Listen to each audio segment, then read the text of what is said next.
today we have some product from Shine Armor to review. This is scratch and swirl remover all in one and microfiber cloth. So we're gonna review it, give you best opinion on it. So it's scratch and swirl remover. So we don't have key scratches, people laying on your vehicle, you park your vehicle and go on, you come back and see some scratches and thing, then this is the right product. So you shake well before you use it 3 to 4 times, then you polish it, then after you finish you use a clean microfiber cloth, clean the air, and then if it's still there, then you go ahead and do it again. But trust me, this stuff is really rare.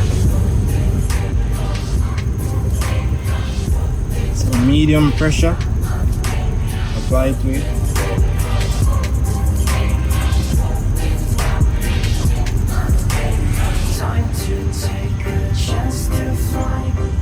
This stuff really works.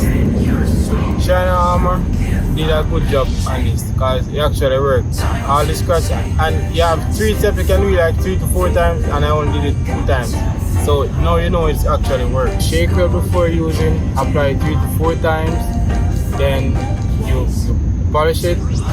Then after you finish, you use a clean microfiber cloth, clean the air, and then if it's still there, then you go ahead and do it again. But trust me, this stuff's really rare. So shout out to Shine Armor for sending me this scratch and swirl remover. So this stuff really works, and thanks Shine Armor for sending me this to review, to give my honest opinion. So when you see companies selling things without you have to apply for anything at all, so you know your work really are recognized. So thanks everybody for subscribe, like our video them. Thanks everybody for them comment. Continue to share the page. Shout out to everybody that has supported the channel so far.